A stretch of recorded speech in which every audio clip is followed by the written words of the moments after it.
इस गल नूं वेखो जी, ये कली मेरी नहीं, ये सारी जिन्नी पंजाबी पंजाबीयत तुसी जेड़ी गल कह रहे हो ना, मैं नहीं, मैं भुल जाना फिर, नहीं मैं भुल जाना है। ये गल ते मोहर लाई हुई है रमेश्वर सिंह जी ने कि मैं सुन तां लैंदा पर मनदा नहीं, परनाला उत्थे दा उत्थे ही है। सो आ हुण रणदीप ने कहा सी पहचान, मेरी पहचान है जी, नाम है मेरा गुरभेज सिंह, रिटायर्ड टीचर हाँ मैं, इत्थों ही आ नाल ही थेड़ी स्कूल आ, इत्थों मैं रिटायर होया ते नाल ही अर्बन स्टेट के रेडियो स्टेशन के नाल ही कंध टप के गली है विद्यानगर, उत्थे मेरी रिहायश है। रिटायर्ड टीचर हाँ मैं गुरभेज सिंह। अच्छा हुण मैं फिर उत्थे आउणा, भी मेरी फिर बेनती आ भी तुसीं सवेर दे मेरा ख्याल नहीं तुहाडी बेनती प्रवान है, गल कही सी भी हुण उस तो अगले प्रोग्राम ने मैं तां रिक्वेस्ट करके कुड़ी को बेनती प्रवान है जी, प्रवान है। तुसीं प्रवान कह के इहनूं लागू नहीं करना? नहीं लागू कर दियां, नहीं करना है, मैं बार बार कह रहा नहीं करना, मैं साबित कर दियांगा कि लागू करती। धन्नवाद हो तुहाडा, बहुत बहुत बहुत, जो ताड़ियां मारो भी सारे जाने। बहुत बहुत शुक्रिया एक मिनट माइक रमेश्वर सिंह जी ਨੂੰ ਦੇ ਦਿਓ। ਰਮੇਸ਼ਵਰ ਜੀ ਕਿਤੇ ਫਿਰ ਨਾ ਨਾਰਾਜ਼ ਹੋ ਜਾਣ ਸਾਡੇ ਨਾਲ ਕਿ ਮੈਂ ਕਹਿ ਰਿਹਾ ਮੈਂ ਫਰੰਟ ਤੇ ਸੋਫੇ ਤੇ ਬੈਠਾ ਤੇ ਮੇਰੀ ਟਰਨ ਨਹੀਂ ਆ ਰਹੀ। ਨਾਰਾਜ਼ ਹੋਣ ਦਾ ਵੀ ਤੇ ਇਹਨਾਂ ਨੂੰ ਹੱਕ ਹੈ, ਬਾਕੀ ਸਾਡੇ ਪਰਿਵਾਰ ਦਾ ਹਿੱਸਾ ਨੇ। ਇਹ ਤਾਂ ਗੌਰੀ ਦੱਤ ਜੀ ਤੇ ਸਾਨੂੰ ਦੋਨਾਂ ਨੂੰ ਮੇਰੇ ਖਿਆਲ ਸਾਰੀ ਦੁਨੀਆ ਜਾਣਦੀ ਹੋਣੀ ਆ। ਤੇ ਗੱਲ ਇਹ ਆ ਭਰਾ ਜੀ, ਗੱਲ ਆਪਾਂ ਕਰ ਰਹੇ ਸੀ ਸਵੇਰ ਦੇ ਪ੍ਰੋਗਰਾਮ ਸੱਜਰੇ ਸਹਾਂ। ਹਾਂਜੀ ਸਭ ਤੋਂ ਹੁੰਦਾ ਜ਼ਰੂਰੀ ਅੱਜ ਦਾ ਵਿਚਾਰ, ਜਿਹੜਾ ਕਿ ਤੁਹਾਡਾ ਉਹ ਪਤਾ ਨਹੀਂ ਕਿਹੜੇ ਅੰਗਰੇਜ਼ਾਂ ਦਾ ਲਿਆਂਦਾ ਹੋਇਆ ਉਹੀ ਚੱਲੀ ਜਾ ਰਿਹਾ, ਉਹਦੇ ਨਾਲ ਹੀ ਸੁਣ ਕੇ ਮੈਂ ਕਹਿੰਦਾ ਗੁਰਬਾਣੀ ਬਾਕੀ ਸੁਣਨ ਦੀ ਲੋੜ ਨਹੀਂ, ਉਹ ਦੋ ਲੈਣਾ ਹੀ ਸਾਰੀ ਗੁਰਬਾਣੀ ਸੁਣਾ ਕੇ ਧਰ ਦਿੰਦੀਆਂ ਨੇ। ਪਰ ਤਾਂ ਹੱਤੇ ਸਾਡੇ ਜੌਹਲ ਸਾਹਿਬ ਨੂੰ ਟਾਈਮ ਨਹੀਂ ਮਿਲਿਆ, ਉਹ ਨਾਟਕ ਬਣਾਉਂਦੇ। ਵੈਸੇ ਇੱਕ ਗੱਲ ਦੱਸਾਂ ਤੁਹਾਨੂੰ, ਅੱਜ ਦਾ ਵਿਚਾਰ ਯਕੀਨ ਮੰਨਿਓ ਅਗਰ ਚੱਲ ਰਿਹਾ ਤੇ ਤੁਹਾਡੇ ਕਰਕੇ ਹੀ ਚੱਲ ਰਿਹਾ, ਇਹਨਾਂ ਵਾਸਤੇ ਤਾਲੀਆਂ। ਇੱਕ ਮੇਰੇ ਕਰਕੇ ਚੱਲ ਰਿਹਾ ਜੀ, ਸਿਹਤ ਜ਼ਰੂਰੀ ਹੈ। ਤੁਸੀਂ ਸਿਹਤ ਜ਼ਰੂਰੀ ਵੀ ਤੁਸੀਂ ਚਲਵਾ ਰਹੇ ਹੋ ਤੇ ਉਹ ਵੀ ਚਲਾ ਰਹੇ ਹੋ। ਤੇ ਜਨਾਬ ਗੱਲ ਇਹ ਆ ਕਿ ਉਹ ਜਿਹੜੇ ਹੁਣ ਤੁਸੀਂ ਉਹਦੇ ਲਾਈਵ ਪ੍ਰੋਗਰਾਮ ਕੀਤੇ ਨੇ ਸਿਰਫ 2 ਦਿਨ ਕਰ ਰਹੇ ਹੋ, ਉਹ ਵੱਧ ਕਰੋ ਤੇ ਐਤਵਾਰ ਨੂੰ ਤਾਂ ਜ਼ਰੂਰ ਹੀ ਹੋਣਾ ਚਾਹੀਦਾ। ਔਰ ਖਾਸ ਤੌਰ ਤੇ ਐਤਵਾਰ ਦਾ ਮੇਰਾ ਤੁਹਾਡੇ ਨਾਲ ਕਈ ਵਾਰ ਇਤਰਾਜ਼ ਰਿਹਾ, ਜਿਹੜਾ ਤੁਸੀਂ ਉੱਥੇ ਧਾਰਮਿਕ ਪ੍ਰੋਗਰਾਮ ਚਲਾਉਂਦੇ ਹੋ ਜਨਾਬ, ਉਸ ਸਿੱਖ ਧਰਮ ਦਾ ਇਹੋ ਜਿਹਾ ਗੁੱਜੜਿਆ ਹੋਇਆ ਮਾਮਲਾ, ਉਹ ਕੇਸ ਸੁਪਰੀਮ ਕੋਰਟ ਤੱਕ ਚੱਲ ਰਿਹਾ, ਉਹ 'ਚ ਸਾਨੂੰ ਪਤਿਤ ਤੱਕ ਕਿਹਾ ਜਾਂਦਾ ਔਰ ਉੱਥੇ ਮਾਤਾ ਗੁਜਰੀ ਜੀ ਨੂੰ ਗੁੱਜਰ ਕੌਰ ਤੱਕ ਬੋਲਿਆ ਜਾਂਦਾ। ਉਹ ਇਹ ਮੇਰਾ ਖਿਆਲ ਨਹੀਂ, ਤੁਹਾਡੀ ਗੱਲ ਸਮਝ ਗਿਆ, ਪਰ ਡਿਟੇਲ 'ਚ ਆਪਾਂ ਇੰਨੀ ਗੱਲ ਕਰਾਂਗੇ ਤੇ ਟਾਈਮ ਫਿਰ ਮੁਸ਼ਕਿਲ ਹੋ ਜਾਣਾ। ਤੁਹਾਡੀ ਗੱਲ ਮੈਂ ਬਿਲਕੁਲ ਸਮਝ ਗਿਆ, ਬਿਲकुल हाँ नहीं सेहत जरूरी भी है। देखो असी रोज़ करन दी कोशिश की और 7 दिन 6 दिन कर दिता, ਉਹਦਾ ਟਾਈਮ ਵੀ ਜਿਹੜਾ ਹੈ ਅਸੀਂ 3 ਪ੍ਰਯੋਜਿਤ ਪ੍ਰੋਗਰਾਮ ਬੰਦ ਕੀਤੇ ਰੈਗੂਲਰ ਕਰਨ ਲਈ, ਟਾਈਮ ਵਧਾਉਣ ਲਈ। ਇੱਕੋ ਚ ਮੈਡਮ ਆ ਬਹੁਤ ਪੜ੍ਹੇ ਲਿਖੇ ਨੇ, ਇੱਥੋਂ ਤੱਕ ਲਿਖਦੇ ਨੇ ਬੋਲਦੇ ਨੇ ਕਿ ਗੁਰੂ ਗੋਬਿੰਦ ਸਿੰਘ ਜੀ ਨੇ ਮੁਸਲਮਾਨਾਂ ਨਾਲ ਲੜਾਈ ਕੀਤੀ ਸੀ। ਹੁਣ ਤੁਸੀਂ ਅੱਜ ਫੇਰ ਸਾਡੀਆਂ ਲੜਾਈਆਂ ਕਰਾਉਣਾ ਚਾਹੁੰਦੇ ਹੋ, ਇਹ ਉਸ ਦੇ ਵਿੱਚ ਕਿਹਾ। ਆਪਾਂ ਇਹ ਮਸਲੇ ਜਿਹੜੇ ਨਾ ਇੱਥੇ ਰਾਬਤਾ ਚ ਨਾ ਚੱਕੀਏ, ਇਹ ਸਾਡੇ ਨਹੀਂ, ਇਹ ਬਹੁਤ ਸਾਰੀਆਂ ਚੀਜ਼ ਨਹੀਂ ਤੁਸੀਂ नहीं आपा बिल्कुल ध्यान देंगे। तुसी इशारा करता, आपा गल सब समझ गए तुहाडी, बिल्कुल ध्यान।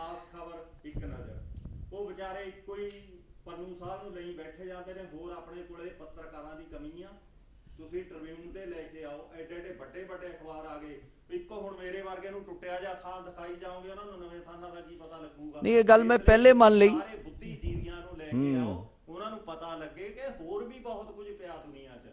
ਤੁਸੀਂ ਜਦੋਂ ਦਾ ਮੈਂ ਦੂਰਦਰਸ਼ਨ ਦੇਖ ਰਿਹਾ, ਤੁਸੀਂ ਪੰਨੂ ਸਾਹਿਬ ਤੇ ਹੋਰ ਟੁੱਟੇ ਭੱਜੇ 5 ਅਖਬਾਰਾਂ ਦੇ ਲਿਆਂਦੇ ਹੋਏ ਨੇ ਪੱਤਰਕਾਰ, ਉਹਨਾਂ ਨੂੰ ਰੱਖਿਆ ਹੋਇਆ ਕੋਈ ਬੁੱਧੀਜੀਵੀ ਨਹੀਂ, ਲੈਣਾ ਨਹੀਂ ਦੇਣਾ ਨਹੀਂ, ਉਹਨਾਂ ਨੂੰ ਵਿਚਾਰਿਆਂ ਨੂੰ ਹੋਰ ਕੀ ਪਤਾ ਲੱਗੂਗੇ। ਭਾਸ਼ਾ ਆਪਾਂ ਜਦੋਂ ਸਾਰੇ ਇਕੱਠੇ ਹੁੰਦੇ ਆ, ਸਾਰੀ ਦੁਨੀਆ ਦੇਖ ਰਹੀ ਹੁੰਦੀ ਆ, ਤੇ ਹਲੀਮੀ, ਮੁਹੱਬਤ, ਪਿਆਰ, ਭਾਸ਼ਾ ਸ਼ਬਦਾਂ ਦਾ ਜਿਹੜਾ ਚੋਣ ਹੈ ਉਹ ਬਹੁਤ ਜ਼ਰੂਰੀ ਹੈ, नहीं तो गल मतलब खराब होनी शुरू हो जाती। मेहरबानी, शुक्रिया, बहुत शुक्रिया रमेश्वर जी। किसी होर नूं अगे टाइम दे सवेर दे प्रोग्रामां बारे जे कोई खास गल करनी किसी ने, क्योंकि बाद च दोबारा नंबर फिर आना जदों बाकी सारे हो जाएंगे। तो मेरा ख्याल सवेर दे प्रोग्रामां दी चर्चा काफ़ी हो गई है। मेरी दर्शकों ने भी बेनती खास कहना है सवेर दे बारे तो कह सकते बिल्कुल कि ये भी कि थोड़े शब्दां दे विच जिहड़ा है क्योंकि आपां सारा नाम आ रहा बार-बार ते उन्हां नूं पढ़ा दिंदे माइक।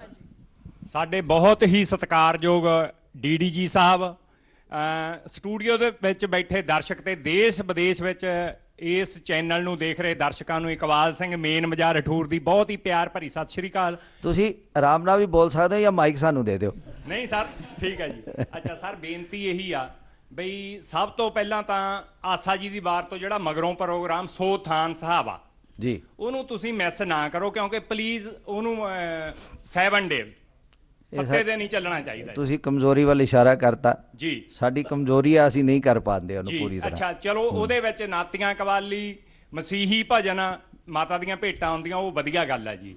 ਸਿਹਤ ਜ਼ਰੂਰੀ ਦੇ ਵਿੱਚ ਮੈਂ ਇਹ ਕਹਿੰਦਾ, ਮੈਂ ਵੀ ਕਹਿੰਦਾ ਸੀ, ਸਾਡੇ ਬੱਚੇ ਵੀ ਕਹਿੰਦੇ ਵੀ ਸੰਡੇ ਨੂੰ ਜ਼ਰੂਰ ਆਉਣਾ ਚਾਹੀਦਾ ਕਿਉਂਕਿ ਬਾਕੀ ਦਿਨੀ ਬੱਚੇ ਵੀ ਟਾਈਮ ਨਾਲ ਸਕੂਲ ਚਲੇ ਜਾਂਦੇ ਆ ਜੀ। ਸਹੀ ਗੱਲ ਕਹਿ ਰਹੇ ਹੋ। ਤੇ ਖਾਸ ਖਬਰ ਦੇ ਵਿੱਚ ਮਹਿਲਾ ਪੱਤਰਕਾਰ ਔਰ ਮਹਿਲਾ ਐਂਕਰ ਉਹਨਾਂ ਨੂੰ ਵੱਧ ਤੋਂ ਵੱਧ ਸਮਾਂ ਦੇ ਦਿਓ ਜੀ ਕਿਰਪਾ ਕਰਕੇ।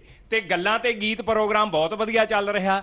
ਉਹਦੇ ਵਿੱਚ ਤੁਸੀਂ ਸਾਹਿਤ ਪੜ੍ਹਨ ਦੀ ਰੁਚੀ ਸਾਡੀ ਨੌਜਵਾਨ ਪੀੜ੍ਹੀ ਦੇ ਵਿੱਚ ਬਹੁਤ ਜ਼ਿਆਦਾ ਘਟ ਰਹੀ ਆ। ਕਿਰਪਾ ਕਰਕੇ ਇਸ ਤਰ੍ਹਾਂ ਦੇ ਵਿਸ਼ਿਆਂ ਨੂੰ ਵੱਧ ਤੋਂ ਵੱਧ ਲਿਆਂਦਾ ਜਾਵੇ। ਮਿਹਰਬਾਨੀ, ਸ਼ੁਕਰੀਆ। ਬਹੁਤ ਬਹੁਤ ਸ਼ੁਕਰੀਆ। ਰਮਨ ਜੀ ਹੁਣ ਮੇਰੇ ਖਿਆਲ ਅਗਲੇ ਟਾਈਮ ਦੇ ਬਾਰੇ ਦੱਸੋ। ਬਿਲਕੁਲ ਸਰ, ਕਿਉਂਕਿ ਮੇਰਾ ਖਿਆਲ ਸਵੇਰ ਦੇ ਪ੍ਰੋਗਰਾਮਾਂ ਦੇ ਬਾਰੇ ਚ ਸਾਡੇ ਕੋਲੇ ਬਹੁਤ ਦਰਸ਼ਕ ਆ ਗਏ। ਹੋਰ ਕੋਈ ਸਾਡੇ ਸਵੇਰ ਦੇ ਡੀਡੀ ਪੰਜਾਬੀ ਸਵੇਰ ਤੋਂ ਹੁਣ ਆਪਾਂ ਅੱਗੇ ਚੱਲੀਏ ਫਿਰ ਕਿਉਂਕਿ ਅੱਗੇ ਮੈਂ ਹੁਣ ਅੱਗੇ ਇੱਕ ਸਾਡੇ ਕੋਲੇ ਬਹੁਤ ਹੀ ਪਿਆਰੇ ਦਰਸ਼ਕ ਬੈਠੇ ਨੇ ਜਿਹੜੇ ਕਿ ਬਹੁਤ ਹੀ ਪ੍ਰਸ਼ਾਸਨਿਕ ਅਹੁਦੇ ਤੇ ਰਹੇ ਨੇ ਸਰ।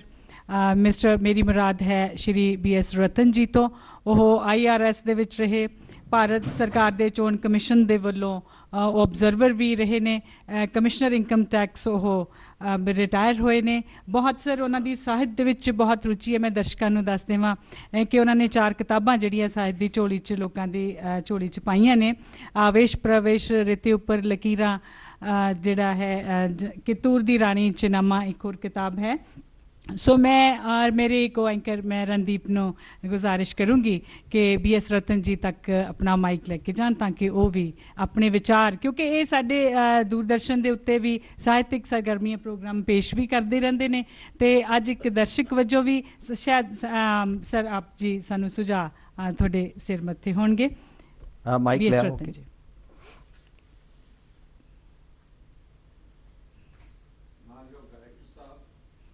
ਮਾਈਕ ਜਲੰਧਰ ਦੂਰਦਰਸ਼ਨ ਦੇ ਪਟਿਆਲਾ ਕੇਂਦਰ ਦੇ ਵਿਹੜੇ ਵਿੱਚ ਦਰਸ਼ਕਾਂ ਦਾ ਬਹੁਤ ਬਹੁਤ ਸਵਾਗਤ। ਮੈਂ BS Ratan, retired commissioner of income tax. ਮੈਂ ਪਿਛਲੇ ਤਕਰੀਬਨ 45 ਸਾਲ ਤੋਂ ਦਰਸ਼ਕ ਵਜੋਂ ਦੂਰਦਰਸ਼ਨ ਨਾਲ ਜੁੜਿਆ ਹੋਇਆ ਹਾਂ ਔਰ ਤਕਰੀਬਨ 35 ਸਾਲ ਤੋਂ ਮੈਨੂੰ ਅਵਸਰ ਮਿਲ ਰਿਹਾ ਹੈ ਦੂਰਦਰਸ਼ਨ ਦੇ ਵਿਹੜੇ 'ਚ ਜਾਣ ਦਾ। ਆਪਣੀਆਂ ਰਚਨਾਵਾਂ ਚਾਹੇ ਉਹ ਪੰਜਾਬੀ ਦੇ ਵਿੱਚ ਨੇ, ਕਵਿਤਾ ਦੇ ਰੂਪ 'ਚ ਨੇ, ਜਾਂ ਫਿਰ ਮੈਂ ਇਨਕਮ ਟੈਕਸ 'ਤੇ ਜਾਂ ਕਾਨੂੰਨ 'ਤੇ ਪ੍ਰੋਗਰਾਮ ਪੇਸ਼ ਕਰਦਾ ਹਾਂ। ਪ੍ਰੋਗਰਾਮਾਂ ਦੇ ਬਾਰੇ ਮੈਂ ਸੰਖੇਪ 'ਚ ਇਹੀ ਕਹਾਂਗਾ ਕਿ ਵੰਨਗੀ, ਮਿਆਰ, ਰੌਚਕਤਾ ਅਤੇ ਸਾਰਥਕਤਾ ਦੇ ਪੱਖ ਤੋਂ ਦੂਰਦਰਸ਼ਨ ਦੇ ਜਿੰਨੇ ਵੀ ਪ੍ਰੋਗਰਾਮ ਨੇ ਉਹ ਬਹੁਤ ਸਲਾਹੁਣਯੋਗ ਨੇ, ਖੂਬਸੂਰਤ ਨੇ ਔਰ ਉਹਨਾਂ ਦੀ ਬਹੁਤ ਹੀ ਵਧੀਆ ਸਵੀਕ੍ਰਿਤੀ ਹੈ। ਲੋਕ ਉਹਨਾਂ ਨੂੰ ਪਸੰਦ ਕਰਦੇ ਨੇ। ਖਾਸ ਕਰਕੇ ਆ ਜਾ ਮੇਰਾ ਪਿੰਡ ਵੇਖ ਲੈ, ਸ਼ੌਕ ਅਨੋਖੇ ਔਰ ਜੋੜੀਆਂ ਜਗ ਥੋੜੀਆਂ, ਉਮਰਾਂ ਦੇ ਪੈਂਡੇ, ਕਵੀ ਤੇ ਕਵਿਤਾ ਜੀ ਆਇਆਂ ਨੂੰ, ਔਰ ਇਸੇ ਤਰ੍ਹਾਂ ਬਹਿਸ ਜਾਂ ਕਈ ਵਾਰ ਕਿਸੇ ਦੀ ਵਿਸ਼ੇਸ਼ ਜ਼ਿੰਦਗੀ ਤੇ ਕੋਈ ਪ੍ਰੋਗਰਾਮ ਆਉਂਦੇ ਨੇ। ਸੋ ਇਹਨਾਂ ਸ਼ਬਦਾਂ ਦੇ ਨਾਲ ਮੈਂ ਸ਼ੁਕਰੀਆ ਕਰਦਾ ਅੱਜ ਜਲੰਧਰ ਦੂਰਦਰਸ਼ਨ ਦਾ ਕਿ ਮੈਨੂੰ ਇੱਥੇ ਆਉਣ ਦਾ ਮੌਕਾ ਮਿਲਿਆ ਔਰ ਮੈਂ ਛੋਟੀ ਜਿਹੀ ਆਪਣੀ ਇੱਕ ਕਵਿਤਾ ਜਿਹੜੀ ਤੁਹਾਡੇ ਸਾਹਮਣੇ ਪੇਸ਼ ਕਰ ਰਿਹਾ। ਕਵਿਤਾ ਦਾ ਸਿਰਲੇਖ ਹੈ ਮਿੱਟੀ ਦੀ ਮੁੱਠੀ। ਇੱਕ ਮਿੱਟੀ ਦੀ ਮੁੱਠੀ ਸੀ, ਇੱਕ ਮਿੱਟੀ ਦੀ ਮੁੱਠੀ ਸੀ, ਬੜੀ ਦੇਰ ਹੱਥ ਵਿੱਚ ਕੁੱਟੀ ਸੀ।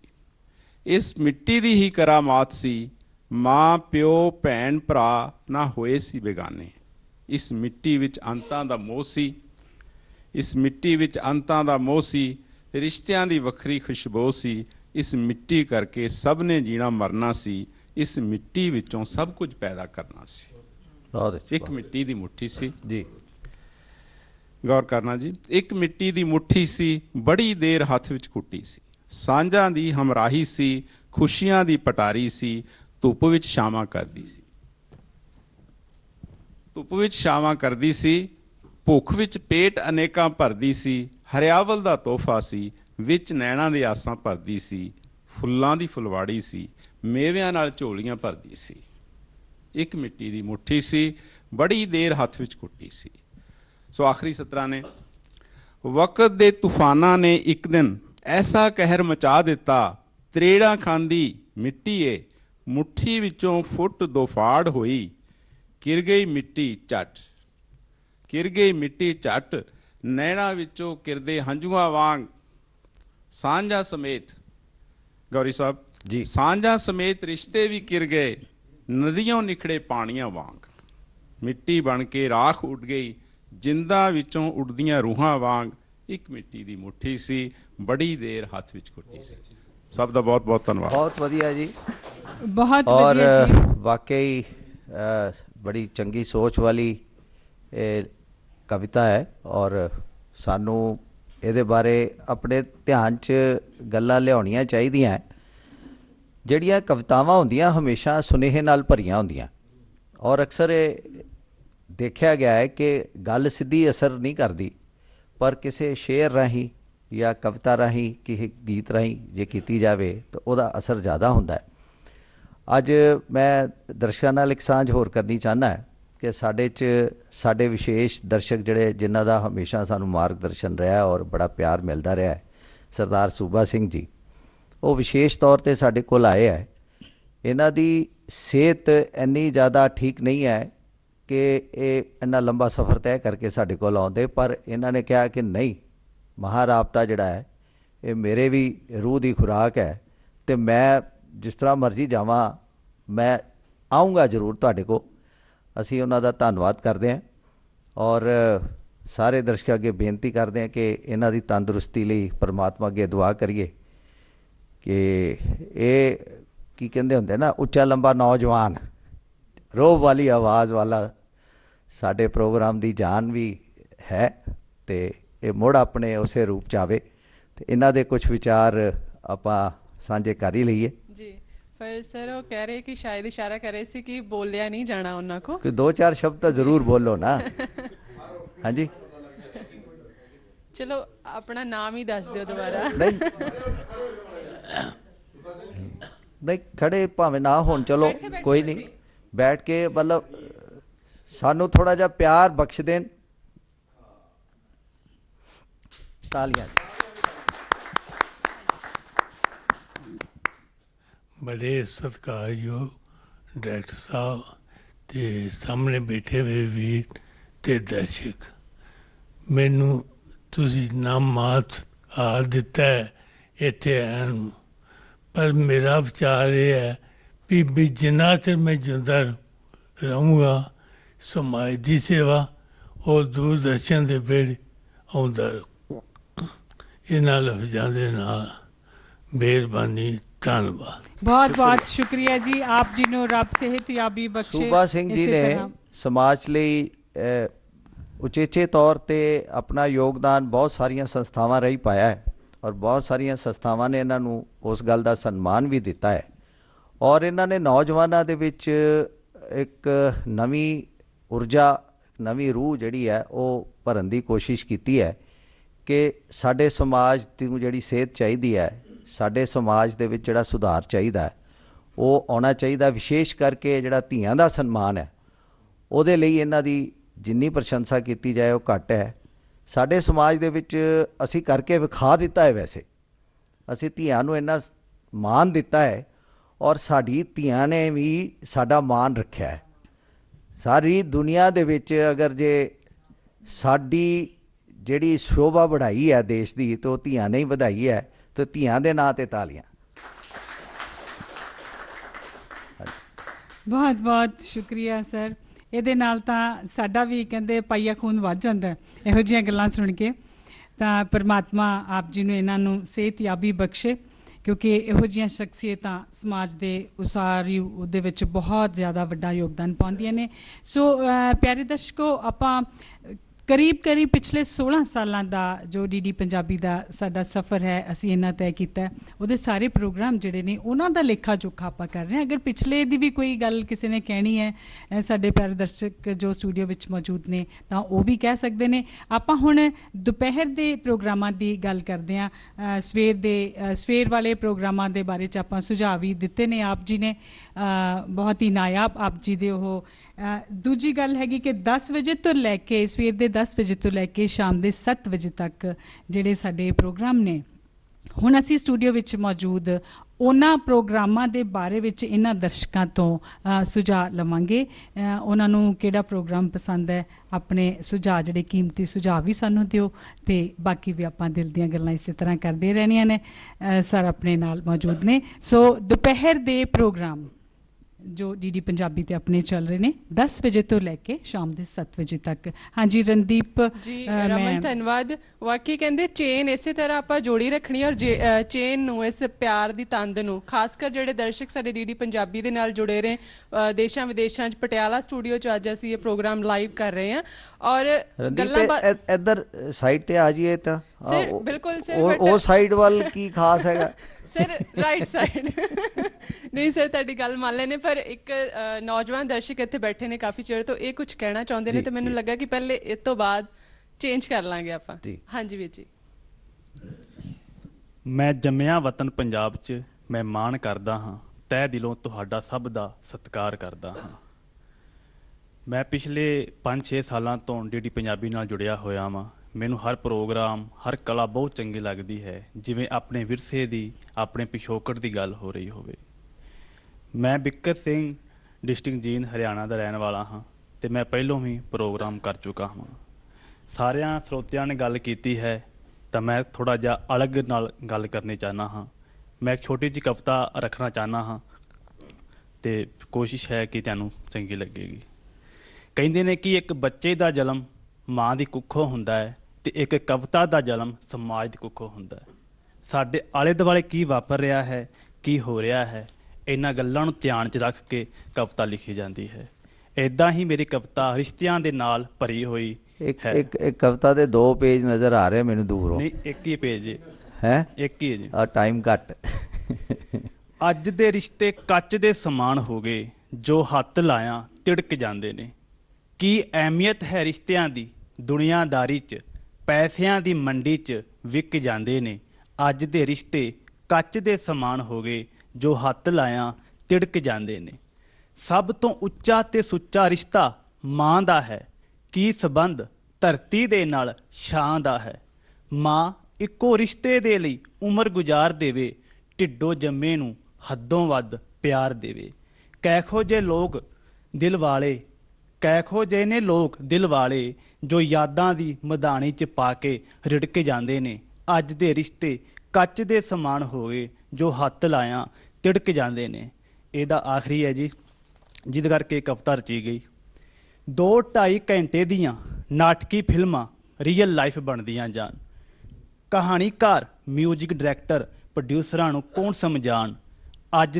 ਅੱਜ ਦੇ ਨੌਜਵਾਨ ਕਲਾਕਾਰਾਂ ਨੂੰ ਕਾਪੀ ਕਰਨ ਲੱਗ ਪਏ, ਛੱਡ ਕੇ ਅਰੇਂਜ ਮੈਰਿਜ ਨੂੰ ਲਵ ਮੈਰਿਜ ਕਰਨ ਲੱਗ ਪਏ। ਗੁਰਦੁਆਰੇ ਨਹੀਂ ਕੋਰਟ ਕਚਹਿਰੀਆਂ 'ਚ ਹੁਣ ਵਿਆਹ ਕਰਕੇ ਬਰਬਾਦ ਜ਼ਿੰਦਗੀ ਕੁੜੀ ਦੀ। ਕਹਿੰਦੇ ਘਰ ਨੂੰ ਜਾ, ਜਿਨ੍ਹਾਂ ਝੂਠ ਨੂੰ ਯਾਰ ਬਣਾ ਲਿਆ, ਉਹਨਾਂ ਨੂੰ ਸੱਚ ਬੋਲਣ ਲੱਗਿਆਂ ਜ਼ੁਬਾਨ ਤੋਂ ਬੋਲ ਥਿੜਕ ਜਾਂਦੇ ਨੇ। ਅੱਜ ਦੇ ਰਿਸ਼ਤੇ ਕੱਚ ਦੇ ਸਮਾਨ ਹੋ ਗਏ, ਜੋ ਹੱਥ ਲਾਇਆ ਤਿੜਕ ਜਾਂਦੇ ਨੇ। ਧੰਨਵਾਦ, ਮਿਹਰਬਾਨੀ, ਸ਼ੁਕਰੀਆ। ਬਹੁਤ ਵਧੀਆ ਬਿੱਕਰ ਸਿੰਘ ਜੀ। ਕਿਉਂਕਿ ਅਸੀਂ ਦੁਪਹਿਰ ਦੇ ਸਾਡੇ ਡੀਡੀ ਪੰਜਾਬੀ ਦੇ ਪ੍ਰੋਗਰਾਮ, ਸੋ ਸਾਡੇ ਦਰਸ਼ਕ ਹੋਰ ਵੀ ਸਾਡੇ ਨਾਲ ਸਟੂਡੀਓ ਦੇ ਵਿੱਚ ਜੁੜ ਰਹੇ ਨੇ। ਦੁਪਹਿਰ ਦੇ ਸਵੇਰ ਦੇ 10 ਵਜੇ ਤੋਂ ਲੈ ਕੇ ਸ਼ਾਮ ਦੇ 7 ਵਜੇ ਤੱਕ ਜੋ ਡੀਡੀ ਪੰਜਾਬੀ ਤੋਂ ਪ੍ਰੋਗਰਾਮ ਆਪਣੇ ਚੱਲ ਰਹੇ ਨੇ। ਸੋ ਹੁਣ ਮੇਰੀ ਗੁਜ਼ਾਰਿਸ਼ ਹੈ ਦਰਸ਼ਕਾਂ ਨੂੰ ਕਿ ਉਸ ਨੂੰ ਅਸੀਂ ਫੋਕਸ ਕਰਕੇ ਆਪਾਂ ਉਹਦੇ ਸੰਦਰਭ ਦੇ ਵਿੱਚ ਆਪਾਂ ਗੱਲ ਕਰਨੀ ਹੈ। ਸੋ ਰਣਦੀਪ ਜੀ, ਜਿਹੜੇ ਵੀ ਸਾਡੇ ਦਰਸ਼ਕ ਇਸ ਦੇ ਬਾਰੇ 'ਚ ਆਪਣਾ ਵਿਚਾਰ ਰੱਖਦੇ ਨੇ ਦੁਪਹਿਰ ਦੇ ਪ੍ਰੋਗਰਾਮਾਂ। ਵਾਕਈ ਰਮਨ ਜੀ ਨੇ ਬਹੁਤ ਵਾਰ ਰਿਪੀਟ ਕੀਤਾ ਕਿ ਹੁਣ ਪ੍ਰੋਗਰਾਮਾਂ ਦੇ ਟਾਈਮਿੰਗ ਔਰ ਸ਼ਡਿਊਲ ਜਿਹੜਾ ਚੇਂਜ ਕਰਕੇ ਸਾਡੇ ਦਰਸ਼ਕ ਦੱਸਣ। ਹਾਂਜੀ, ਅੱਗੇ ਵੱਧਦੇ ਹਾਂ। ਸਭ ਤੋਂ ਪਹਿਲੇ ਆਪਣਾ ਨਾਮ ਜ਼ਰੂਰ ਦੱਸ ਦਿਓ। ਮੈਂ ਬਲਵੀਰ ਸਿੰਘ ਦਿਲਦਾਰ, ਪਟਿਆਲਾ ਤੋਂ ਆਇਆ ਤੇ ਸਭ ਤੋਂ ਪਹਿਲਾਂ ਮੈਂ ਧੰਨਵਾਦ ਕਰਦਾ ਡਾਇਰੈਕਟਰ ਸਾਹਿਬ ਦਾ, ਜਿਨ੍ਹਾਂ ਨੇ ਇੱਥੇ ਸਾਡੇ ਖੱਤ ਲਿਖਣ ਤੇ ਔਰ ਫੋਨ ਕਰਨ ਤੇ ਇਹ ਜਿਹੜਾ ਮਹਾਰਾਬਤਾ ਦਾ ਆਯੋਜਨ ਕੀਤਾ ਹੈ। ਔਰ ਡਾਇਰੈਕਟਰ ਸਾਹਿਬ ਵਧਾਈ ਦੇ ਪਾਤਰ ਨੇ ਵੀ ਜਦੋਂ ਦਾ ਇਹਨਾਂ ਨੇ ਉਹਦਾ ਸੰਭਾਲਿਆ ਉਦੋਂ ਦਾ ਦੂਰਦਰਸ਼ਨ ਦੇ ਉੱਤੇ ਲਾਈਵ ਪ੍ਰੋਗਰਾਮਾਂ ਦੀ ਇਹਨਾਂ ਨੇ ਹਨੇਰੀ ਲਿਆਂਦੀ ਹੈ। ਸਾਨੂੰ ਸੇਧ ਦੇਣ ਵਾਲੇ ਪ੍ਰੋਗਰਾਮ, ਮਨੋਰੰਜਨ ਦੇ ਪ੍ਰੋਗਰਾਮ, ਬਹੁਤ ਹੀ ਯੋਗਦਾਨ ਹੈ ਇਹਨਾਂ ਦਾ। ਬਾਕੀ ਪ੍ਰੋਗਰਾਮ ਨੇ ਜਿਹੜੇ ਦੂਰਦਰਸ਼ਨ ਦੇ, ਕੋਈ ਐਸਾ ਪ੍ਰੋਗਰਾਮ ਨਹੀਂ ਜਿਹੜਾ ਨਿੰਦਣਯੋਗ ਹੋਵੇ। ਖਾਮੀਆਂ ਜਦੋਂ ਕੋਈ ਬੰਦਾ ਕੰਮ ਕਰਦਾ ਤਾਂ ਖਾਮੀਆਂ ਹੋ ਹੀ ਜਾਂਦੀਆਂ ਨੇ, ਖਾਮੀ ਕੋਈ ਨਾ ਕੋਈ ਰਹਿ ਜਾਂਦੀ ਹੈ। ਜਿਸ ਤਰ੍ਹਾਂ ਮੈਂ ਸਵੇਰ ਦਾ ਜ਼ਿਕਰ ਕਰਾਂ, ਇੱਕ ਗੀਤ ਚੱਲਦਾ ਹੈ, ਉਹਦੇ ਵਿੱਚ ਇੱਕ ਔਰਤ ਦੁੱਧ ਰਿੜਕਦੀ ਹੈ, ਉਹਨੇ ਆਪਣੇ ਪੈਰ ਨੇ ਜਿਹੜੇ ਉਹ ਚਾਟੀ ਦੇ ਉੱਪਰ ਰੱਖੇ ਹੋਏ ਨੇ ਜੁੱਤੀ ਪਾ ਕੇ। ਇਹ ਪੰਜਾਬ ਦਾ ਸੱਭਿਆਚਾਰ ਨਹੀਂ ਹੈਗਾ ਵੀ ਜੁੱਤੀ ਪਾ ਕੇ ਉਸ ਚਾਟੀ ਦੇ ਕੰਢਾਹੇ ਦੇ ਉੱਤੇ ਔਰਤ ਪੈਰ ਰੱਖ ਕੇ ਦੁੱਧ ਰਿੜਕੇ। ਕਿਰਪਾ ਕਰਕੇ ਉਸ ਨੂੰ ਹਟਾ ਕੇ, ਤਕਨੀਕ ਦਾ ਜ਼ਮਾਨਾ, ਉਹ ਹਟਾ ਕੇ ਹੋਰ ਲਾਈ ਜਾ ਸਕਦੀ ਹੈ। ਗਾਣੇ ਦੇ ਬੋਲ ਯਾਦ ਨੇ? ਨਹੀਂ, ਪਾਲੀ ਦੇ ਜਿਹੜਾ ਸਵੇਰੇ ਉਹ ਨੰਬਰਿੰਗ ਦੇ ਵਿੱਚ ਚੱਲਦਾ ਹੈ ਜੀ ਉਹਦਾ। ਅੱਛਾ, ਸੱਜਰੀ ਸਵੇਰ ਦੇ, ਵਿਨੋਦ ਸਹਿਗਲ ਦਾ ਗਾਇਆ ਹੋਇਆ ਗੀਤ। ਅੱਛਾ ਅੱਛਾ ਅੱਛਾ ਅੱਛਾ, ਚਲੋ ਸੱਜਰੀ ਹਾਂ, ਸਵੇਰ। ਨਹੀਂ ਚਲੋ ਮੋਨਟਾਜ 'ਚ ਚੱਲਦਾ, ਅਸੀਂ ਨੋਟ ਕਰ ਲਿਆ। ਹਾਂਜੀ ਹਾਂ। ਬਾਕੀ ਇੱਕ ਗੱਲ ਤੁਸੀਂ ਹੋਰ ਕਹੀ ਜਿਹੜੀ ਹੈ ਹਾਂਜੀ। ਉਹ ਥੋੜੀ ਜੀ ਖੜਕੀ, ਤੁਸੀਂ ਕਿਹਾ ਹਨੇਰੀ ਲੈ ਆਂਦੀ ਹੈ। ਤੇ ਹਨੇਰੀ ਤਾਂ ਸ਼ਬਦ ਜਿਹੜਾ ਹੈ ਉਹਦਾ ਹਨੇਰੀ ਦੋ ਤਰ੍ਹਾਂ ਦਾ ਆਪਾਂ ਮਤਲਬ ਨਿਕਲਦਾ ਹੈ। ਪ੍ਰੋਗਰੈਸ ਨੂੰ ਇਹ ਕਹਿੰਦੇ ਆ ਸਾਡੇ ਪੰਜਾਬੀ ਸੱਭਿਆਚਾਰ ਦੇ ਵਿੱਚ ਹਨੇਰੀ, ਝੜੀ ਜਾਂ ਹਨੇਰੀ। ਝੜੀ ਸਾਡੇ ਜਿਹੜੀ ਜਿਹੜੇ ਹੈ, ਪੁਰਾਣੇ- ਝੜੀ ਜਿਹੜੀ ਹੁੰਦੀ ਆ ਉਹ ਸੁੱਖ ਸਾਂਦ ਹੁੰਦੀ ਆ, ਹਨੇਰੀ ਤੇ ਜਿਹੜੀ ਹੈ ਉਹ ਚੱਕ ਕੇ ਲੈ ਜਾਂਦੀ। ਸਾਡੇ ਪੁਰਾਣੇ ਜਿਹੜੇ ਬਜ਼ੁਰਗ ਪ੍ਰੋਗਰਾਮਾਂ ਦੀ ਦੇ ਹਨੇਰੀ ਲਿਆਤੀ, ਹਾਂਜੀ, ਉਹ ਪ੍ਰੋਗਰਾਮਾਂ ਪ੍ਰੋਗਰੈਸ ਦੀ ਨੂੰ ਇਹ ਹਨੇਰੀ ਕਿਹਾ ਕਰਦੇ ਥੇ ਜੀ। ਨਹੀਂ ਨਹੀਂ ਨਹੀਂ, ਮੈਂ ਚਲੋ ਇਹ ਤੇ ਮਜ਼ਾਕ ਵਾਲੀ ਗੱਲ ਕਰ ਦਿੱਤੀ। ਹਾਂਜੀ, ਹਾਂਜੀ। ਤੁਹਾਡਾ ਭਾਵ ਤਾਂ ਜਿਹੜਾ ਹੈ ਉਹ ਸਾਰਿਆਂ ਨੂੰ ਸਮਝ ਆ ਰਿਹਾ। ਬਾਕੀ ਤੁਸੀਂ ਕਿਹਾ ਵੀ ਜਿਹੜੇ ਸਰੋਤੇ ਫੋਨ ਕਰਦੇ ਨੇ, ਫੋਨ ਨਹੀਂ ਲੱਗਦਾ, ਜਾਂ ਉਰੇ ਆ ਕੇ ਦੇਖੋ, ਕਿਉਂਕਿ ਇਹ ਦੂਰਦਰਸ਼ਨ ਹੈ, ਤੁਸੀਂ ਉੱਥੇ ਖੁਦ ਬੈਠ ਕੇ ਦਿਖਾ ਸਕਦੇ ਹੋ ਇਹਨਾਂ ਨੂੰ। ਜੋ ਵੀ ਉੱਥੇ ਹੋ ਰਿਹਾ ਹੈ ਤੁਸੀਂ ਕੈਮਰੇ ਰਾਹੀਂ ਰਿਕਾਰਡ ਕਰਕੇ ਉਹ ਇਹਨਾਂ ਨੂੰ ਦਿਖਾ ਸਕਦੇ ਹੋ, ਨਾ ਕਿ ਸਰੋਤੇ ਆ ਕੇ ਉੱਥੇ ਆ ਕੇ ਦੇਖਣ। ਇਹ ਵੀ ਤੁਹਾਡਾ ਵੈਸੇ ਆਈਡੀਆ ਬਹੁਤ ਮੰਨਣਯੋਗ ਹੈ। ਇੱਕ ਦਿਨ ਇੱਕ ਦਰਸ਼ਕਾਂ ਦੀ ਜਿਹੜੀ ਹੈ ਨਾ ਕਮੇਟੀ ਬਣਾ ਕੇ 2-3 ਬੰਦੇ ਬੁਲਾ ਲਏ ਜਾਣ, ਨਹੀਂ ਤੇ ਕਹਿਣਗੇ ਤੁਸੀਂ ਆਪ ਰਿਕਾਰਡ ਕਰ ਲਿਆ। ਨਹੀਂ, ਉਹ ਕੈਮਰੇ ਨਾਲ ਦਿਖਾਈ ਉਹਨਾਂ ਜਾ ਦੀ ਸਕਦੀ ਹੈ ਜੀ ਮੌਜੂਦਗੀ 'ਚ screen ਤੇ। ਉਹਨੂੰ ਰਿਕਾਰਡ ਕੀਤਾ ਜਾਏ ਤਾਂ ਕਿ ਉਹਨਾਂ ਦੇ ਸਾਈਨ ਕਰਵਾ ਲਏ ਜਾਣ ਕਿ ਬਿਲਕੁਲ ਸਾਡੇ ਸਾਹਮਣੇ ਇਹ ਗੱਲ ਹੋਈ ਹੈ। ਚਲੋ ਕੋਈ ਨਹੀਂ। ਬਾਕੀ ਜਿਹੜੇ ਪ੍ਰੋਗਰਾਮ ਨੇ ਬਹੁਤ ਵਧੀਆ ਨੇ ਜੀ। ਸੁਨੇਹੇ ਪ੍ਰੋਗਰਾਮ ਹੈ, ਬਹੁਤ ਵਧੀਆ ਹੈ। ਗੀਤ ਮਸਾਲਾ ਪ੍ਰੋਗਰਾਮ ਹੈ, ਹੁਣ ਥੋੜਾ ਜਿਹਾ ਸੁਧਰਿਆ ਹੈਗਾ, ਦੇਖਣ ਯੋਗ ਹੈ। ਬਾਕੀ ਲਸ਼ਕਾਰਾ ਹੈਗਾ, ਸਭ ਰੰਗ ਹੈ, ਜਿਹਦੇ ਵਿੱਚ ਅਸੀਂ ਸਾਰੇ ਰੰਗ ਦੇਖ ਲੈਂਦੇ ਹਾਂ। ਪੰਜਾਬ ਦੀਆਂ ਢੱਡ ਸਰੰਗੀਆਂ, ਪੰਜਾਬ ਦੇ ਲੋਕ ਗੀਤ, ਕੋਈ ਵੀ ਪ੍ਰੋਗਰਾਮ ਐਸਾ ਨਹੀਂ ਜਿਹੜਾ ਨਿੰਦਣਯੋਗ ਹੋਵੇ। 1 ਮਿੰਟ ਦੀ ਮੈਂ ਇੱਕ ਕਵਿਤਾ ਪੇਸ਼ ਕਰਨ ਲੱਗਿਆ। ਕਵਿਤਾ ਰਾਹੀਂ ਸੁਨੇਹਾ ਦੇ ਰਿਹਾ, ਜਿਸ ਤਰ੍ਹਾਂ ਅੱਜ ਕੱਲ੍ਹ ਬਜ਼ੁਰਗਾਂ ਦੀ ਥੋੜੀ ਜੀ ਅਣਦੇਖੀ ਹੋ ਰਹੀ ਹੈ, ਉਸ ਸੰਬੰਧ ਦੇ ਵਿੱਚ ਮੈਂ 1 ਮਿੰਟ ਦੀ ਇੱਕ ਆਪਣਾ ਗੀਤ ਪੇਸ਼ ਕਰਦਾ।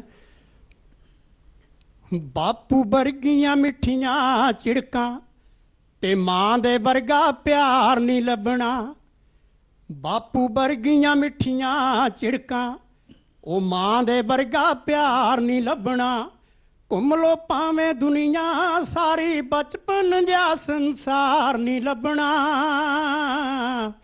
ਬਾਪੂ ਵਰਗੀਆਂ ਮਿੱਠੀਆਂ ਝਿੜਕਾਂ ਤੇ ਮਾਂ ਦੇ ਵਰਗਾ ਪਿਆਰ ਨਹੀਂ ਲੱਭਣਾ। ਉਹ ਨਹੀਂ ਲੱਭਣੇ ਉਹ ਪਿੰਡ ਪੁਰਾਣੇ ਤੇ ਨਾ ਉਹ ਭਾਈਚਾਰਾ। ਚਿੱਟੇ ਹੋ ਗਏ ਖੂਨ ਦੇ ਰਿਸ਼ਤੇ, ਨਾ ਕੋਈ ਬਣੇ ਸਹਾਰਾ। ਬਿਨ ਮਤਲਬ ਤੋਂ ਮਦਦ ਕਰਦਾ, ਹੁਣ ਕੋਈ ਮਦਦਗਾਰ ਨਹੀਂ ਲੱਭਣਾ। ਬਾਪੂ ਵਰਗੀਆਂ ਮਿੱਠੀਆਂ ਝਿੜਕਾਂ ਤੇ ਮਾਂ ਦੇ ਵਰਗਾ ਪਿਆਰ ਨਹੀਂ ਲੱਭਣਾ। ਬਤ ਨਾ ਲਈ ਸਰਵੰਸ ਵਾਰਤਾ, ਕਿੱਡੇ ਵੱਡੇ ਜੇਰੇ। 1.25 ਲੱਖ ਨਾਲ ਇੱਕ ਲੜਾ ਕੇ ਭਰਨਾ ਹੰਝੂ ਕੇਰੇ। 1.25 ਲੱਖ ਨਾਲ ਪੁੱਤ ਲੜਾ ਕੇ ਭਰਨਾ ਹੰਝੂ ਕੇਰੇ।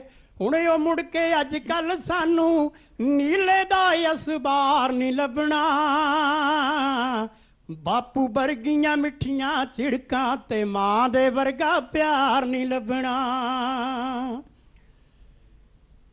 ਦਿਨ ਦਿਹਾੜੇ ਲੁੱਟਣ ਇੱਜ਼ਤਾਂ, ਇੱਜ਼ਤਾਂ ਦੇ ਹੀ ਰਾਖੇ, ਗਲੀਆਂ ਦੇ ਵਿੱਚ ਚੋਰ ਸਾਧਾਂ ਦੇ ਫਿਰਨ ਸਵਾਂਗ ਰਚਾ ਕੇ। ਉਹ ਪਰਖ ਲਵੋ ਕਸ ਬੱਟੀ ਉੱਤੇ ਇੱਕ ਵੀ ਸੱਚਾ ਯਾਰ ਨਹੀਂ ਲੱਭਣਾ। ਬਾਪੂ ਵਰਗੀਆਂ ਮਿੱਠੀਆਂ ਝਿੜਕਾਂ ਤੇ ਮਾਂ ਦੇ ਵਰਗਾ ਪਿਆਰ ਨਹੀਂ ਲੱਭਣਾ। ਬਹੁਤ-ਬਹੁਤ ਘੁੰਮ ਲਓ ਸ਼ੁਕਰੀਆ ਭਾਵੇਂ ਸਰ ਜੀ। ਦੁਨੀਆ ਸਾਰੀ, ਬਚਪਨ ਜਿਹਾ ਸੰਸਾਰ ਨਹੀਂ ਲੱਭਣਾ। ਬਚਪਨ ਜਿਹਾ ਸੰਸਾਰ ਨਹੀਂ ਮਿਹਰਬਾਨੀ, ਲੱਭਣਾ। ਸ਼ੁਕਰੀਆ। ਬਹੁਤ ਬਹੁਤ ਮਿਹਰਬਾਨੀ, ਕਿਉਂਕਿ ਸਮਾਂ ਆਪਣੇ ਕੋਲ ਸਾਡੇ ਬਹੁਤ ਸੀਮਿਤ ਹੈ। ਆਪਾਂ ਦੂਜੇ ਪੜਾਅ ਦੀ ਗੱਲ ਕਰ ਰਹੇ ਹਾਂ ਆਪਣੇ ਡੀਡੀ ਪੰਜਾਬੀ ਹਾਂਜੀ, ਦੇ ਹਾਂਜੀ, ਪ੍ਰੋਗਰਾਮਾਂ ਦੀ। ਹਾਂਜੀ। ਕਾਫੀ ਦਰਸ਼ਕ ਨੇ। ਡੀਡੀ ਪੰਜਾਬੀ ਦੀ ਸਮੂਹ ਟੀਮ ਦਾ ਇੱਥੇ ਪਟਿਆਲੇ ਪਹੁੰਚਣ ਤੇ ਬਹੁਤ ਬਹੁਤ ਧੰਨਵਾਦ ਜੀ। ਸਾਰੇ ਦਰਸ਼ਕਾਂ ਨੇ, ਸਾਰਿਆਂ ਨੇ ਤੁਹਾਨੂੰ ਆਪਣੀ ਆਪਣੀਆਂ ਸਮੱਸਿਆਵਾਂ ਦੱਸੀਆਂ ਨੇ, ਪਰ ਜਿਹੜਾ ਅੱਜ ਦਾ ਨੌਜਵਾਨ ਹੈ ਉਹ ਵੀ ਡੀਡੀ ਜਲੰਧਰ ਦੂਰਦਰਸ਼ਨ ਨਾਲ ਜੁੜਿਆ ਹੋਇਆ ਹੈ। ਨੌਜਵਾਨ ਪਹਿਲਾਂ ਤੁਸੀਂ ਦੇਖਦੇ ਵਿਦੇਸ਼ਾਂ ਵੱਲ ਬਹੁਤ ਭੱਜਦੇ ਸੀ ਕੰਮ ਨੂੰ ਇੱਥੇ ਛੱਡ ਕੇ ਪੰਜਾਬ ਦੇ ਵਿੱਚ। ਹੁਣ ਤੁਸੀਂ ਉਹਨਾਂ ਨੂੰ ਇਹ ਵੀ ਦੱਸ ਦਿੱਤਾ ਹੈ ਕਿ ਇੱਥੇ ਵੀ ਬਹੁਤ ਸਾਰੇ ਧੰਦੇ ਨੇ, ਜਿਵੇਂ ਮੱਖੀ ਪਾਲਣਾ, ਡੈਰੀ ਦਾ ਹੋ ਗਿਆ, ਹੋਰ ਵੀ ਇਸ ਤੋਂ ਇਲਾਵਾ ਕਈ ਤਰ੍ਹਾਂ ਦੇ ਧੰਦੇ ਨੇ ਜਿਹੜੇ ਇੱਥੇ ਨੌਜਵਾਨ ਕਰਕੇ ਆਪਣੇ ਜੀਵਨ ਨੂੰ ਆਪਣੀ ਚੰਗੀ ਅਸੀਂ ਤਰ੍ਹਾਂ ਮੇਰਾ ਸਫਲਾ ਕਰ ਪਿੰਡ ਮੇਰੇ ਸਕਦੇ ਨੇ। ਖੇਤ ਜਦੋਂ ਕਰਦੇ ਆ ਤੇ ਉਹਦੇ 'ਚ ਖਾਸ ਜਿਹੜਾ ਜ਼ੋਰ ਦਿੰਦੇ ਆ ਕਿ ਜਿਹੜਾ ਸਾਡਾ ਨੌਜਵਾਨ ਹੈ, ਸਾਡਾ ਉਹਨਾਂ ਨੂੰ ਇਹ ਸੰਦੇਸ਼ ਹੈ ਕਿ ਆਪਣੀ ਖੇਤੀ, ਆਪਣੀ ਧਰਤੀ ਜਿਹੜੀ ਹੈ ਉਹਨੂੰ ਅਪਣਾਉਣਾ ਚਾਹੀਦਾ ਹੈ। ਸਾਡੇ ਕੋਲ ਬਹੁਤ ਵਸੀਲੇ ਨੇ। ਹੁਣ ਤੇ ਵਿਗਿਆਨ ਇੰਨਾ ਜ਼ਿਆਦਾ ਅੱਗੇ ਪਹੁੰਚ ਗਿਆ, ਹਰ ਤਰ੍ਹਾਂ ਦੀਆਂ ਮਸ਼ੀਨਾਂ ਸਾਡੇ ਕੋਲ, ਖੇਤੀ ਕਰਨੀ ਤੇ ਬਹੁਤ ਹੀ ਸੌਖੀ ਹੋ ਗਈ ਹੈ। ਬਿਲਕੁਲ ਜੀ, ਬਿਲਕੁਲ ਜੀ। ਪਰ ਸਾਡੇ ਕੋਲੋਂ ਹੁੰਦੀ ਨਹੀਂ। ਨੌਜਵਾਨ ਜਿਹੜਾ ਉਹ ਖੇਤੀ ਤੋਂ ਭੱਜਦਾ। ਨਹੀਂ, ਨੌਜਵਾਨ ਖੇਤੀ ਹੁਣ ਕਰ ਰਿਹਾ ਜੀ। ਹੁਣ ਨੌਜਵਾਨ ਤੁਸੀਂ ਦਾ ਕਰ ਰਹੇ ਹੋ, ਘੱਟ ਲੱਗਦਾ ਜੀ ਖੇਤੀ। ਤੁਸੀਂ ਹਾਂਜੀ, ਕਰ ਰਹੇ ਹੋ ਹਾਂਜੀ, ਨਾ। ਬਿਲਕੁਲ ਜੀ, ਬਿਲਕੁਲ। ਬਸ ਤੁਸੀਂ ਆਪਣਾ ਚਿਹਰਾ ਚੰਗੀ ਤਰ੍ਹਾਂ ਇੱਧਰ ਕੈਮਰੇ ਵੱਲ ਦਿਖਾਓ ਕਿ ਦੇਖੋ ਕਿ ਮੈਂ ਖੇਤੀ ਕਰਦਾ। ਤੁਸੀਂ ਕੋਈ ਨੌਕਰੀ ਨਹੀਂ ਕਰਦੇ। ਨਹੀਂ ਜੀ, ਨਹੀਂ। ਵਿਦੇਸ਼ ਵੱਲ ਨੂੰ ਭੱਜਣ ਦੀ ਕੋਈ ਕੋਸ਼ਿਸ਼ ਬਿਲਕੁਲ ਨਹੀਂ ਕਰਦੇ। ਨਹੀਂ ਜੀ, ਨਹੀਂ। ਤੇ ਕਿੰਨੇ ਸੋਹਣੇ ਸੁਨੱਖੇ ਕਿ ਚਮਕਦਾਰ ਚਿਹਰਾ ਤੁਹਾਡਾ ਦਿਖ ਰਿਹਾ ਹੈ। ਹੁਣ ਕਹੋ ਐਡਵਰਟਾਈਜ਼ਮੈਂਟ ਕਰੋ ਕਿ ਜੇ ਮੇਰੇ ਵਾਂਗੂ ਰਹਿਣਾ ਤੇ ਖੇਤੀ ਕਰੋ। ਬੋਲੋ। ਖੇਤੀ ਹੁਣ, ਖੇਤੀ ਤੇ ਕੋਈ ਜ਼ਿਆਦਾ ਜ਼ੋਰ ਲੱਗਦਾ ਨਹੀਂ। ਖੇਤੀ ਹੁਣ ਸੌਖੀ ਹੈ, ਇੰਨੀ ਕੋਈ ਜ਼ਿਆਦਾ ਔਖੀ ਨਹੀਂ ਹੈਗੀ ਜੀ। ਇਹ ਗੱਲ ਸਮਝਾਉਣ ਦੀ ਜ਼ਰੂਰਤ ਹੈ। ਬਿਲਕੁਲ ਜੀ, ਬਿਲਕੁਲ।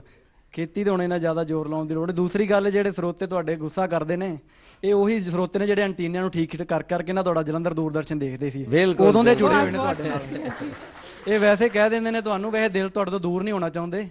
ਇਹ ਵੈਸੇ ਕਹਿ ਦਿੰਦੇ ਨੇ ਤੁਹਾਨੂੰ, ਇਹ ਉਹੀ ਐਂਟੀਨਾ ਜਿਹੜਾ ਕਰਕੇ ਨਾ ਸਹੀ ਕਹਿੰਦੇ ਸੀ ਹੁਣ 5 ਵੱਜ ਗਏ ਨੇ ਜਾਂ 6 ਵੱਜ ਗਏ ਨੇ, ਅੱਜ ਲਿਸ਼ਕਾਰਾ ਚੱਲਣਾ ਵੀ, ਟੀਵੀ ਲਾਈਟ ਵੀ ਰਹਿਣੀ ਕਿ ਨਹੀਂ ਰਹਿਣੀ, ਇਹ ਉਹੀ ਸਰੋਤੇ ਨੇ। ਮੇਰੇ ਪਿਆਰੇ ਬਹੁਤ ਸਾਰੇ ਦਰਸ਼ਕ ਨੇ, ਰਮੇਸ਼ਵਰ ਸਿੰਘ ਜੀ ਵਰਗੇ, ਇਹਨਾਂ ਨੂੰ ਮੈਂ ਹੱਥ ਜੋੜ ਕੇ ਬੇਨਤੀ ਕਰਦਾ ਕੋਈ ਹੋਰ ਚੈਨਲ ਵੀ ਵੇਖ ਲਿਆ ਕਰੋ। ਨਹੀਂ ਨਹੀਂ, ਇਹਨਾਂ ਨੇ ਤੁਹਾਡੀਆਂ ਕਮੀਆਂ ਦੇਖਣੀਆਂ ਹੁੰਦੀਆਂ ਨੇ, ਕਿਹੜੀਆਂ ਕਿਹੜੀਆਂ ਨੇ ਜੀ।